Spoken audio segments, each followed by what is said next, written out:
Dub Lab. Gül Sözleri.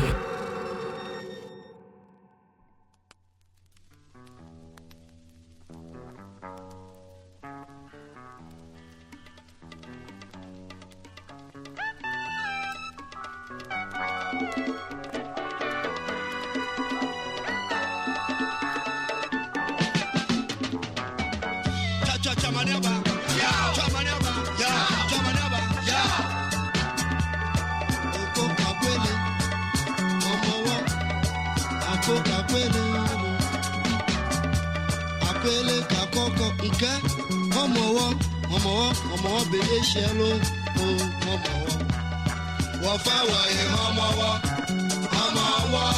wo fa wa e Homowo aje wo fa wa e Homowo wo fa wa e Homowo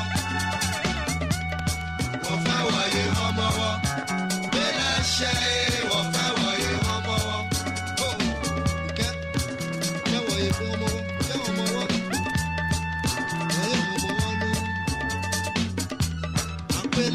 akọkọ kẹ ọmọwọ bèé ṣe ló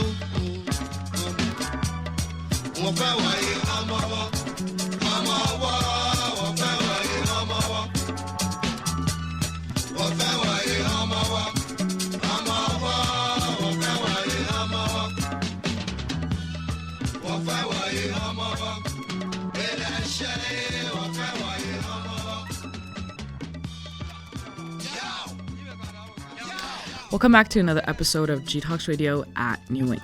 You are now tuning into Dub Lab. I'm your host, Gül Ni Hal. Special series gtalks at New Ink brings together the diasporic approach of gtalks Radio and the experimental ethos of New Ink, the first museum-led incubator for art, design, and technology founded by the New Museum in 2014. Each episode is a peek into the practice of storytellers through different mediums, curating advice and visibility for communities navigating the emerging landscape of art, technology, and entrepreneurship. Between conversations, featured guests share a playlist of their most played recent tunes as a sonic backdrop to their creative process. The show is now recorded live in the New Ink office, reimagined as a vessel for dissecting the intersectionality of art, design, and technology through individual conversations. In today's special episode, which is the fourth episode, I've invited Shayn D. Jackson, a 3D artist and industrial designer based in Brooklyn, New York, born in St. Louis. He experienced firsthand the result of systemic racism and the necessity of context and compassion as acts of resistance against it. With a focus on craft and the African diaspora, Shayn interrogates the landscape of modern design and digital art by reaching back to the methods, rituals, and materials of antiquity. His work aims to recontextualize art and design for Black peoples with hope that future generations will enjoy a rich and equitable art community healed of the wounds left by erasure and imperialism. Hi, Shayn. Yo, what's up? Thanks for having me. Ooh, intro. Super excited to have you today on the show. It's both recorded on the video format. And in this episode as well, Shayn is going to share his soundtracks, sonic experiences, and a lot of his super interesting work in between our song breaks. So that's shout out for the video format of listeners who is listening. And going back to the sonic world, kind of starting with an introduction of who you are. What was your first interaction with design? Yeah, whenever I think about this question, it makes me go back to walking through the St. Louis Museum of Contemporary Art and seeing this like very Pinterest-esque super wide white wall with like cans of rainbow colored paint streaming down it. Mm-hmm. I was probably like a fifth grader or a sixth grader and walking on this in like a middle of the day field trip when I should have been in like religion class or something. I was like, wait, people do this? This is real? Mm-hmm. But when I like think a little bit deeper into it, it definitely roots back to all of like the creative opportunities I had like as a little nugget, you know, as a kid. Like my mom had a nursery school growing up, so if you've ever been inside of any like early childhood care center or like first grade classroom, you'll see all of the art and decorations that they have on the walls, and that sometimes you can just buy it from like a scholastic bookstore type shop. Usually it's made by like the teachers, right? And since she's running her small business and teachers are watching like their 30 kids a piece, she's like, oh, Shayn, you can draw, right? And she should put me to work, right? And so I think often about how me like just doing crafts for like my family and school and even like other opportunities. I was thinking earlier today about like a youth intensive I took at the St. Louis Art Museum. Like, shameless plug, most museums in St. Louis are free, so raise your kids in St. Louis. That's your poison, right? But they had this workshop where they like bussed us in, and we got to, for the one that like came to mind, we designed artifacts based on like with the same methodology as like Egyptian artists who were making their icons and hieroglyphs back in the day. And I made this like hedgehog out of air dry clay and named it Groudon. Oh no! I was like a massive nerd, still am. And yeah, like, those are things that I kind of think back to that made me think that I had a passion in creativity and design and art and all that good stuff. I guess you're kind of like, I think you really grew up with a lot of inspirations, starting with your mom as well, and having opportunities in St. Louis with accessibility to different museums. What inspired you to pursue it as a career? I feel like just learning about all the artists who are doing like crazy stuff, like just in school even, like made me so jealous of the conversation that they were having, right? Like I have like plenty of friends who wanted to be like the president or like a big boss or a boss baddie, but I was always like so jealous of this conversation that was like so subtle and peripheral but essential to everything. Like I felt that all the thought leaders that I really looked forward to were like working with this kind of like shadow conversation, right? They're not maybe on Fox News like talking about it every day, but it's still like such a powerful like way to communicate these ideals and these notions and these concepts that I feel like are closest to our experience than almost anything else that we can do as humans. But it also kind of chose me, right? Like I like went to school and was a media studies major. Right. I studied critical theory as well, but neither one of those degrees are gonna get me making six figures, right? So I post-grad, I like moved to New York and I had like some money to buy like a new computer because I don't have like a shitty laptop back then. And I started just making work. And this was like when COVID hit. Like I had a couple things before then, but when I really like sat down and started being consistent about like making stuff, it was like during COVID when I just was envisioning different like rooms that I could be stuck in as opposed to my like one bedroom or my tiny bedroom in my like apartment in New York, right? And I like was blessed to have people in my network that like recognized my skills and like maybe didn't have anyone else that they knew with the skills, right? So yeah, I feel like I kind of stumbled upon this, right? Like I definitely wanted it to be, and I wanted to like have a certain type of skill set to set me up for something, but I would be lying if I said it was like some grand master plan that the pieces fell together. It was just like, the seeds of life like blooming without me. Yeah. Talking about the degree that you got before you come to New York, which is also like one of the commonality that how we met at New Ink as well is going to the Claremont colleges and kind of emphasis on liberal art education, especially with such in-depth research and motivation that you have when it comes to your projects, personal practices, through 3D art. How did your liberal art education shape or inform your creative approach?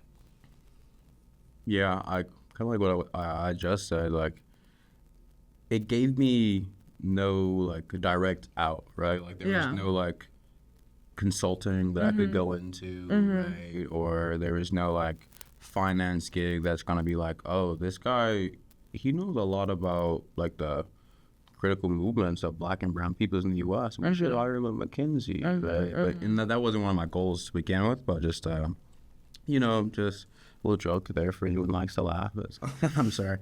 But, yeah, like, I think the biggest like, theme is that it kind of gave me a holistic context. Holistic, they love to talk about that. But really it just taught me that, like, everything is connected, or another word that we love, like, intersected, right? Like, intersectionality was one of my, like, biggest takeaways from liberal arts education. Like, and being forced to not only take, you know, art classes, but also classes on, like, drone theory and, like, neuroscience, like, showed how, like, persistent the human condition is, right? And how everything influences everything.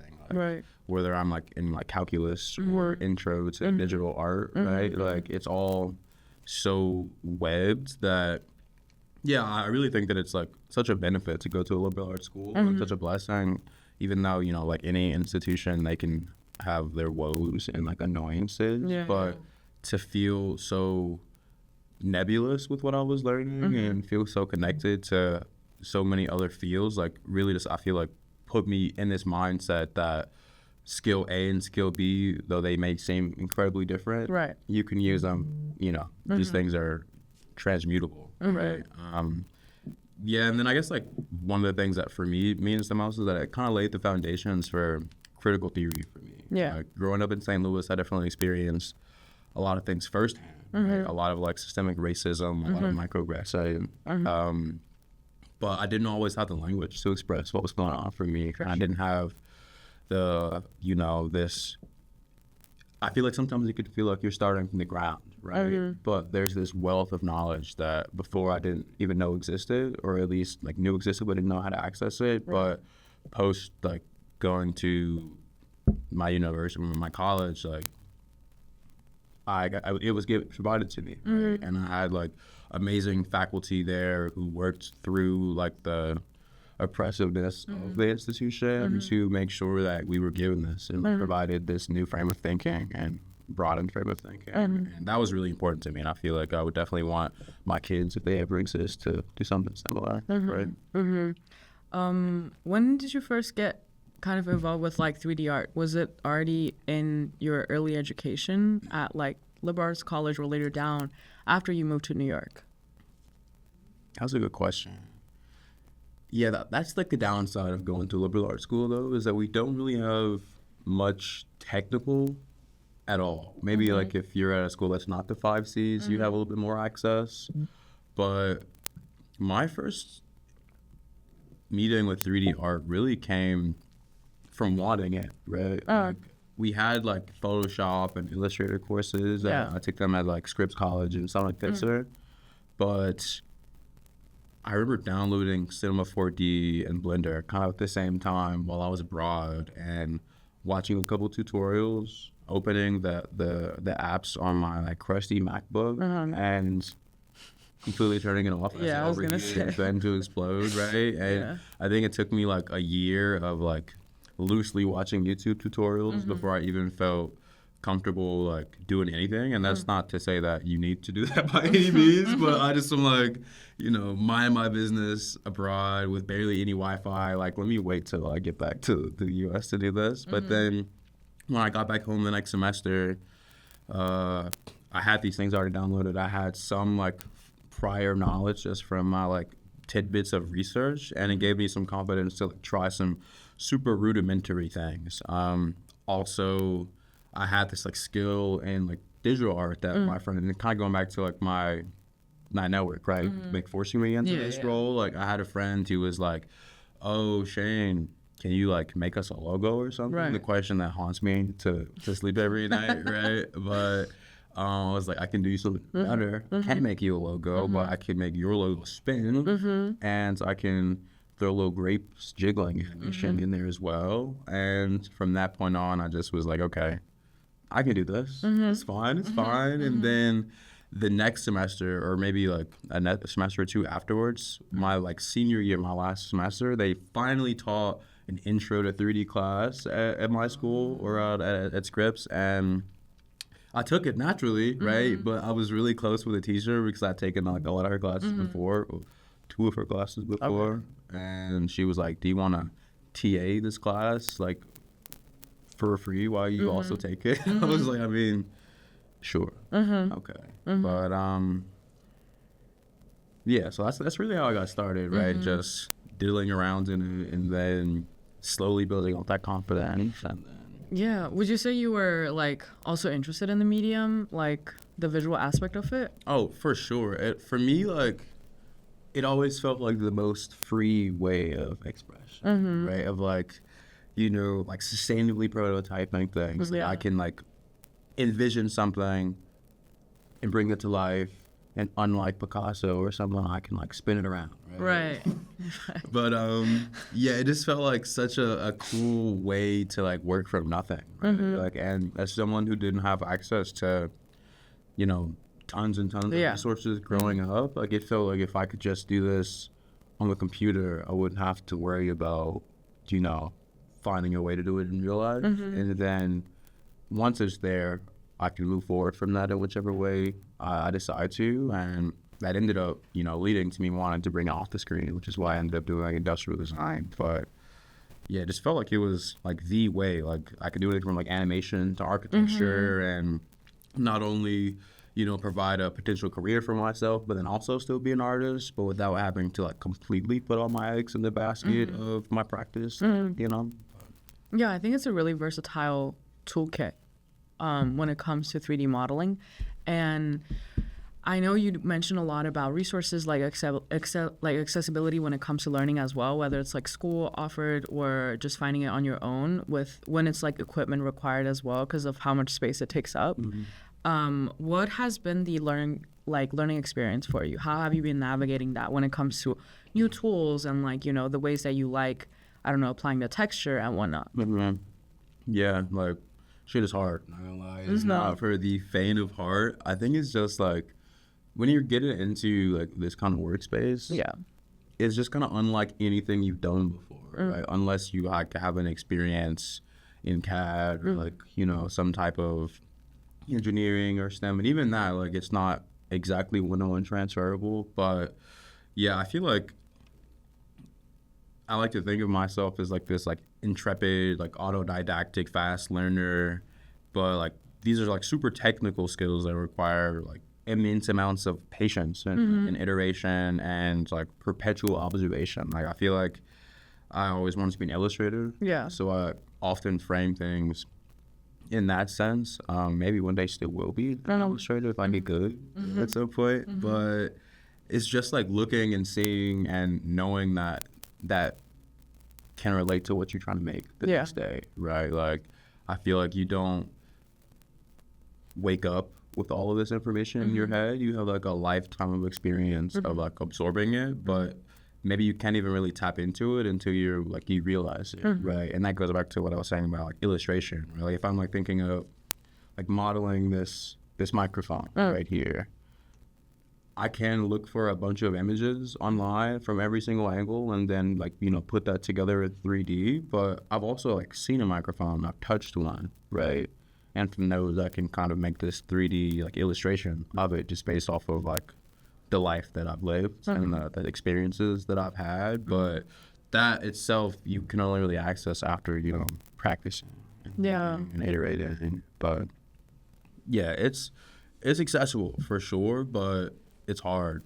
But I don't know, these days things are changing, right? I didn't grow up with access. I didn't even have like AP art in high school. I think that was maybe like the last year before that was kind of ushered in, or maybe it's just that I was in St. Louis and nobody gave a fuck. But sorry, but you're good. Yeah, but these days, like I came across a teaching role that started at like second graders teaching the 3D, and I'm like, even coding. Yeah, no, literally. So these days, I feel like kids that come after may have a much different consumption or interpretation of what these mediums are than I did. Like, so that's super cool for me, because I feel like that's kind of the point. Yeah. Just making it like democratized and accessible. So I like am very inspired by that. But at the same time, I'm imagining myself as a second grader trying to put this stuff together in Blender or something, and my head explodes. So. Yeah, no, that makes total sense. How, with like a lot of new platforms coming up when it comes to 3D, especially like within industrial design, Yeah. how do you approach learning new tools and like platforms? Like, granted, Blender is literally, honestly, from what I learned is like once you understand Blender, a lot of other times it's easier to approach other platforms or Cinema 4D. But has there been any like new like platforms that you really like building on, or like how is that like exploring look like for you? I feel like the best way to really learn one of these things is to like first know how you learn, right? Like some people learn by like reading. Yeah. Like I'm not gonna give more examples because I can spare you all that. But for me, I'm very project based. I mean, so whether like regardless of how much experience or know-how I have in something, like often the best way for me is just to just do a very directed thing, right? And that's why I love like online tutorials so much, especially from like a Skillshare or a Udemy, like you can often find. Like I actually like struck gold recently. I saw these tutorials that were like $75 a piece on sale for like $12 total, and I had to hop on it, right? Because just finding something that's like a straightforward project, right? Where all the skills are kind of itemized, the hard skills and the soft skills, and then checking them off one by one until you get to the final gold star. That's the easiest for me, right? Because I don't have to worry about not knowing what I'm supposed to be knowing, like missing something, like not like having like the context and subtext of something. But yeah, if you know how you learn, you can kind of cheat code it, right? Yeah. Like I know that for me, if I get a class on something, regardless if I've never touched the software before, eat that class up in like a day or so, you're good, right? You at least have the groundwork, and then once you have the groundwork, that makes it a lot easier for you to like take those next baby steps and doing things that you're interested in, or the more nuanced or niche things that you maybe can't find a tutorial for. But if you understand how you learn, you can understand how to take the next step, right? Which is the most important step, some might say. Yeah, it truly is. I think that's why I'm really curious about like when it comes to new media artists, is like when it comes to like learning processes, it's very different from everybody. And I think sometimes like you just sit down and you just push yourself to do it. Yeah. At least that's the process like that I do when it comes to like digital design. I'm just like, yeah, you have to. Yeah, you gotta like be patient and remember that the first like hour or mini hours are gonna be rough. Very. And like that if you give up too early, you might just be like a couple clicks away from like your actual goal, right? So just know that, you know, it's gonna take some time and that you just can't crash out. No, truly. And when it comes to like iterations too, I think that's another thing. When do you get to the point that you're like, oh, I like what I just made, you know? We talked about like your work ethics and how you learned a lot of different tools. When it comes to career, we did talk about, you know, with liberal art college, it doesn't give you a pipeline of like how to be a creative. Like, what is it that you could make revenue and also support yourself while creating? Because that's really essential for many artists. How have you been finding like client work? Yeah, like that's always interesting. I feel like people ask me this question and I'm always kind of sad because I'm like, I wish I had some golden answer for you. But and yeah, the worst part is that so much of it is networking, right? Yeah. Like so much is just having people see the things that you do, right? And we have a lot of like outlets for that as creatives. You know, you can be like a content creator and really use your Instagram or your TikTok as your portfolio or your resume, right? But for me, it was really like based on like going to the 5 C's, right? A good thing about crazy, right? But one thing about I'm not gonna, literally. One thing about going to a school where you're like surrounded by people who are like-minded or maybe will like pursue paths that, you know, are parallel or, you know, even adjacent to yours, is that we're going to kind of stay in touch in a way. So I think my first real gigs came from people who went to school with me or their friends being like, yo, you're really cool. I'm a big fan of your work. I don't know anyone else. And can you do this? And then the super crucial next step is killing that shit. Right. Like, yes, you can have like endless connections, but if you can't execute, that doesn't really matter. But you got to just, step up to the plate when it's your turn at bat, or baseball reference. But yeah, that was really what it is for me. Like, I just had people who, like, I'm blessed enough to have seen my skill and seen my dedication and gave me opportunities that I like made the most of, and maybe made something of. I don't know about the most. There's always something bad there.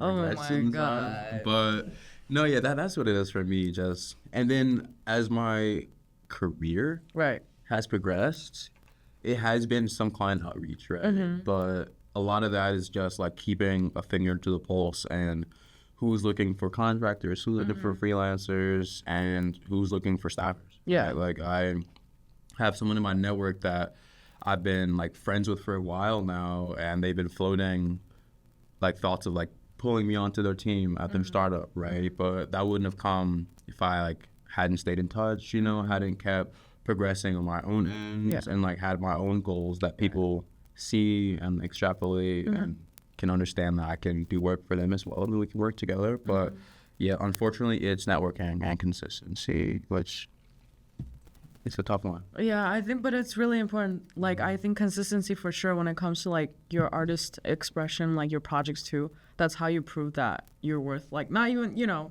in the aspect of like collaboration with other people, because they need to see if you have stayed consistent with what you do. Yeah. What is most important to you when working with a client? For me, and this is kind of like a toxic anti-money trait of mine, right? And don't get me wrong, I love to charge as much as I can charge, right? But for me, it's like, would I do this for free is a big question that I ask myself, because as someone who, I would love to like be like financially free, right? But as that's not like, my main goal in life by any means, but like happiness and fulfillment.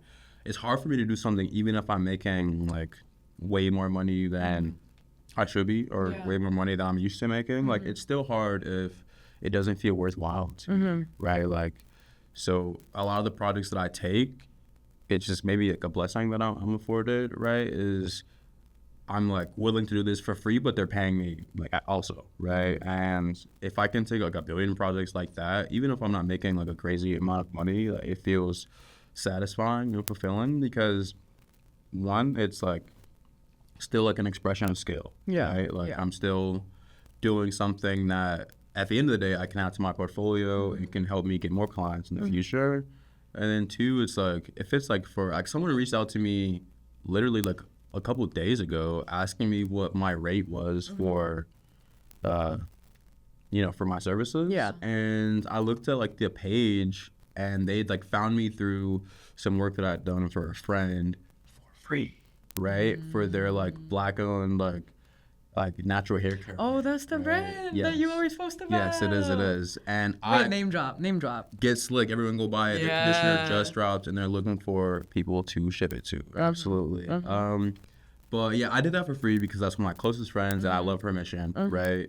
But because I did like the same quality of work that I would do on any project, because it also, again, it helps my portfolio, right? Like to show that I've done things in a bunch of different avenues in a bunch of different ways for a bunch of different clients, right? It's not so important. Like, yes, I can't spend quite as much time on something for free because I have bills to pay. But yeah, they reached out to me asking for something similar, I'm assuming, and they wanted to know my rate, and I'm like, what's your budget? Because I'm flexible in a sense, but they're like, we were hoping you just had a flat rate.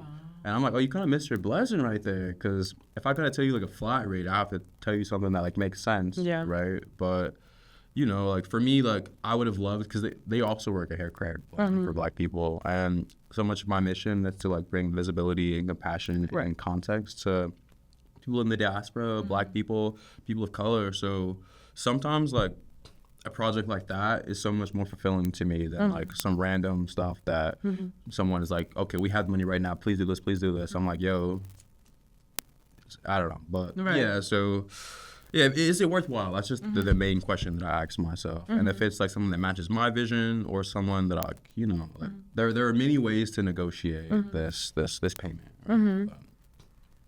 Yeah, I feel like that also shows in your work.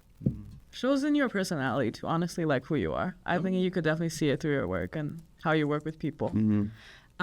Shifting from career to personal craft, what are you currently focused on in your creative work? Recently, I've been focusing a lot on character design. Like, I have this series right now, which is what I've been doing for New Ink, where I've been focusing on lots of artifacts as a part of the diaspora and bringing them into a digital space. I've been like, in short words, I've been like 3D modeling a lot of masks and like artifacts. And that's really, really special to me. But recently I've been focusing a lot on character design. Like I feel like one thing that's really important for me is connecting with people, you know, and people love people. Right. Like, people are so inspired and connected to like visages of themselves, you know, and like a character, I feel like it's way less sterile than an artifact, right? Even though artifacts are filled with, you know, their context, their history, the compassion that went into them. In a vacuum, a person is always going to have more essence than like a hunk of wood or rock, right? So I've really been thinking about how can I bring characters and like personas into my work, and how can I like bridge my love for like this like ancestral artistry with like a modern like perspective. And by modern I just mean like someone like walking in our shoes, right? In 2025. Even in the future. Right. I think also like human body suits, it's an embodiment of the history too. Exactly. So I think like a lot of different characteristics, where like the way that you persuade a personality through your characters are also a form of, you know, parallel of what those artifacts that you've created. How does digital art factor into your process of, which I feel like we're kind of going towards that like direction, interrogating like erasure and imperialism? Yeah, I feel like at my core, I believe that it's an act of resistance to like assert and insist that ancestry and antiquity are more than just in the past, right? Like to like assert that they exist in a digital space. Like I guess the way that I think about it is pretty much just like a change of media, right? Like we have such a digital footprint, and we've really been building one as a society for the past like few decades, almost century. And like for me, that just feels like a shift from like wood to bronze, right? Like if I like in the project that I was talking to you about, what I've been doing at New Ink, if I'm like positioning myself as the most recent member or even the end of a long lineage of artisans, designers, and craft makers, isn't this just my medium being pixels as opposed to, you know, textiles or woods or steels, right? So for me to think about one, like deconstructing and decolonizing like the predominantly white space of 3D/digital art with art from the diaspora and made from like myself as a Black man, like that feels like an act of resistance to me. I think that's a good thing. And kind of expanding it from how you contextualize, like whether your experience and the books that you mentioned, which we didn't dive into, you know, how does research look like in your practice? For me, like, and that's another way that I feel like going to a liberal arts school has kind of affected me, like, because doing, you know, like reference finding, you know, making a big mood board of similar aesthetics or visuals is super important as a visual artist and as a designer, but it's not the only thing, right? Like even like observation, like I was talking about earlier today, like looking at things with like an illustrative eye, right? Like absorbing that the three-dimensionality of this mic right here like helps me and influences how I'm going to do it behind the screen, but also like a lot of like reading and like seeing how people are thinking about things. And like I said earlier, like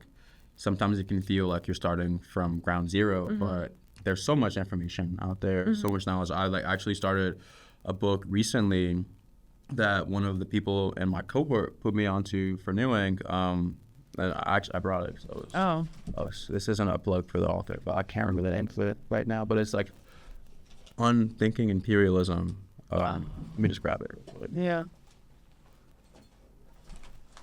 Yeah, Potential History, Unlearning Imperialism. And the artist kind of starts from a similar like position as what made me start this whole journey, right? They're like, I would have loved to have had an identity group, right? Yeah. Something that I could reach back to as my history, right? And what they're trying to kind of asserting is that their like understanding of objects and context is what kind of builds their understanding of their identity, right? And for me, it was similar. Like growing up in St. Louis, like it's the Midwest.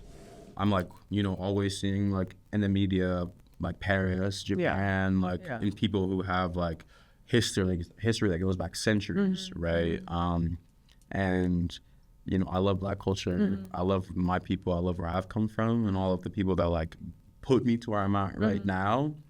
But when I was just stuck in, you know, the Midwest before I even went to like undergrad or had all the experiences that I was blessed to have once I left, I just felt like a little bit like trapped in a way, right? So it was nice to be able to think about like a broader world, like a more cosmopolitan world, or even one where I have like, you know, an untapped lineage, right? Like that was always a crazy thing to think about for me. I was so jealous of people who had like something that they could like be like, oh yeah, it's culture day. Look at my red hair, right? I'm like, okay, sweet, buddy. But yeah, I think that's for me. Like a lot of my research just looks like, you know, finding references, finding people that inspire me, and then also like reading and writing a bit to like kind of rein in my thoughts and have like a lot of intention about what I want to do. And, like, you know, I'm a big thought person on like art is like intentional and contextual, For sure. right? So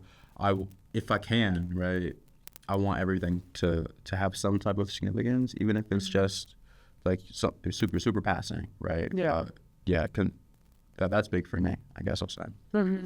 How would you describe like the journey of finding your own style? Because I feel like you always embody different type of journey, whether it's through research, learning, you know. But when it comes to your style, like how did you come up to where you are today?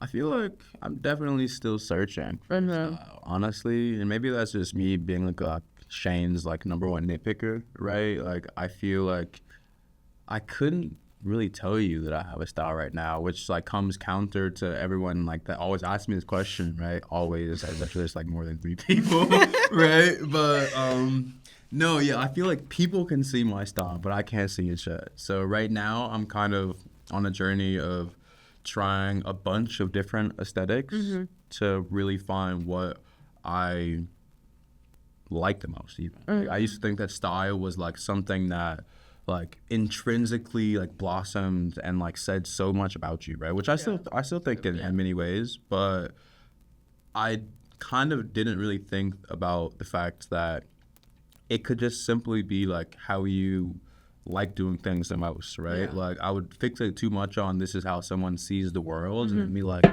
Basquiat really sees like this? Like obviously not, right? But like there's something about the way that he rendered there's something about the way that he rendered that like, you know, like said something about how he saw things. But like for me it's been a lot harder, you know. I feel like, and maybe that's just like as like a 3D artist, it's who's like not quite an illustrator but like kind of an illustrator. I feel like if I was an illustrator it would be much simple because I could just take my illustrative style and then put it into 3D, right? But since I'm kind of going about it as a 3D artist who's now trying to like get a lot more illustration, and I'm still definitely just like permutating and like trying like, you know. So I guess for example like my most recent work has been pretty not photoreal, but I've been focusing a lot on like accuracy, like physical accuracy, especially when it comes to like anatomy, right? But even in one of these pieces, I took one of the masks that I had modeled like months ago that kind of like started me off on this process of like modeling, artifacts, the goalie mask. And I tried to like put it onto the guy, the character that I was modeling, so that he could be wearing the mask, but also wearing like some like Balenciaga like cargo pants or some pink slippers, but it just didn't fit with the aesthetic of it.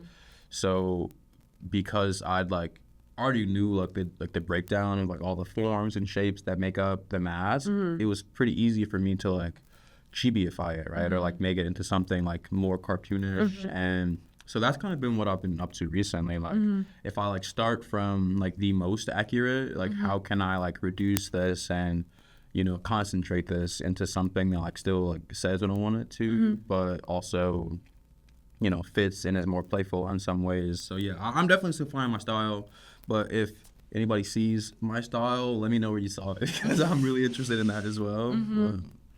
I think you're someone that really brings a lot of sensations to life. Oh yeah. Because I think you also pay a lot of attention to that as well.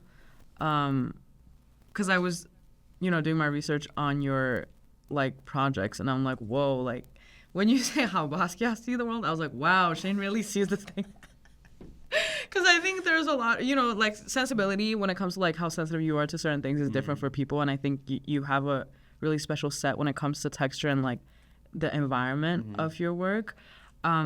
What has been like one of your favorite projects to create so far? So far, I think one of my favorites is probably like my most recent one. It's this like girl wearing a Makonde like body mask, and it's like, click off please. But it's a girl wearing a Makonde body mask, and for one, that was super interesting to me because like masks and artifacts are so much more than just like head dresses, right? Like it's really just like a way to kind of like intercede with ritual and history and like social norms of the times, right? So like the body mask was so interesting for me, like for like kind of two reasons. One, like one of my like favorite artists, Renee Cox, had done a piece called like Hottentot 2000, which was based on the Venus Hottentot, which is like you should look it up if you haven't. It like goes back to like imperialistic, like colonial like moments of like the fetishization of like black women and how during the slave trade they were reduced just purely to like their sex organs, right? And so Renee Cox takes this and creates this like brass like bust and like and butt piece to like draw attention to like the sexual like the over sexualization of black women, right? Especially in this vein of history and culture and art. But she looks like dead at the screen, right? To like, in like classic fine arts way, just to like signal to the viewer that you're being held accountable for this, right? And for me, like, and I'm not gonna like one-to-one my piece with hers at all, because mine was definitely just like an exploration of like anatomy study and texture. Yeah. But she was definitely a big reference for it. But for me, it was so like fulfilling because, again, like I've been saying, I'm still like on this journey of finding like my style and developing these like skills. And I probably didn't start trying to do like anatomy until like this past like December, right? So though I like had like a background in like figure drawing and like, like I'm like pretty like good with memory, so like I can like lock those things in from different moments when I've like had like a one-off art class where they're like, okay, draw the arm connected to the shoulder connected to the neck bone, right?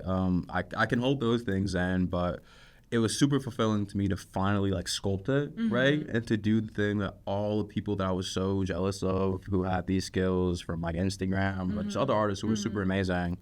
So one, it felt like kind of a rite of passage for me to like be like a proficient sculptor in this way, but to like, it just was like so many like Shayn checkboxes in one project, right? Like I had like the artifacts that I wanted to highlight.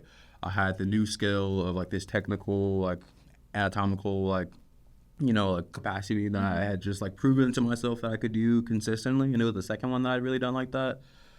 So, you know, two-time no fluke at this point, right? And then also I was able to get such good lighting in the scene that for me is it's always a struggle, right? Yeah. Like, to do something exactly how you see it in your head. And, you know, it wasn't exactly how I saw it in my head, but it was so close. It felt so good. So I don't know if that was my favorite thing that I've ever made, but it definitely felt so good to have it out there, right? And, like, naturally, nobody saw it, right? Because Instagram kicked me that day, but it doesn't matter because it's so sick and I loved it and it was so much fun. Yeah, check it out. It was insane. I was like, what? I know you talk about lighting a lot, also texture as well. Like, how do you approach these texture and environment building in your work? Because you were saying that you have a, you know, like image in your head and you transport it in your design. But then when navigating that, like, what is your focus when trying to like twist things around? Yeah, I feel like texture is like, it's so important, right? Like it's so intrinsic to like the real, right? That a wrong texture or like a misplaced texture even could like completely draw you out. So like, for me, like, it's so important to like the story and to like suspension of disbelief to have a texture that's like honest to what you're trying to do, right? And like I've been saying, like it's really important for me to be intentional, and that's just like me. I don't know. I guess like, oops, I lost my train of thought. That's fine. But yeah, I guess it's just texture is just really important. Because we were like, it's so like important to our experience, right? Like, there's nothing that doesn't have texture. Like, even something that doesn't have a texture, like, still has a texture, right? Like ice, but it just is like, it makes me think of, you know, like world building and how lighting and texture and like the tiny details are like often the most important, right? Like, I could like make you some geometry or a shape that looks exactly like a boat or a human face or something, but without the texture, it's not going to be successful in the same way, right? Like, even if the texture I'm doing is like fantastical, right? Like, that does so much more work than having it be nothing. Because like, I don't know, I think about world building, I think about like all the tiny things that go into it, right? Like, there's this novel that I was reading in a series over the past like year or so, and it's like on a planet that's not Earth, right?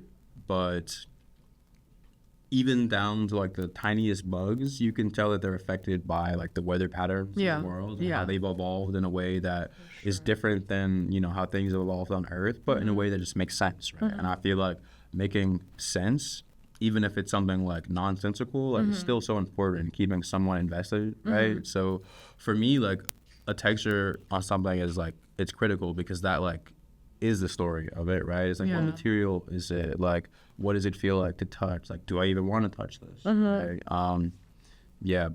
Texture, light, attention to the tiny details, right? Like, those are the things that I feel like really sell a scene or like really build the world, right? Like, even when I think about like the train, right? The subway in New York, like, the experience of the subway doesn't come from you being in a metal car. It comes from like the lady giving birth in the corner, or like the guy who's like smoking a cigarette. There's in no the way. car, right? No, look it up. This happened like a couple months ago. I'm so serious. But yeah, it's like those tiny things that really like tie the knot, right? Yeah. And so I feel like that's why it's so important to me, because even if you've done all of this hard work, you can still blow it if you don't have like that last tiny cherry on top. So 100%. I think you mentioned all the little details that one would consider when it comes to world building, and I think that's you know, that's what you've been like sharing as well. How do you see, I guess, world building as an essential thing within your design like journey? That's a good question. Within my design journey, I guess it's important because, like, in a very like surface level way, just because of the kind of things that I'm trying to do. Like if I'm trying to, like, if I have this grand mission of, you know, adding context and equity to like the art community and like providing an outlet for people in the future, people in the diaspora to really connect and feel like seen and connected to this space, like an easy step I could take would be to like form a world for them to exist in, whether that's me like making characters that they can relate to, or like highlighting and like informing on artifacts that have been forgotten, right? Like me like putting these together in my own like little Shayn D ethos is like an easy step to take, but I guess like on a more like,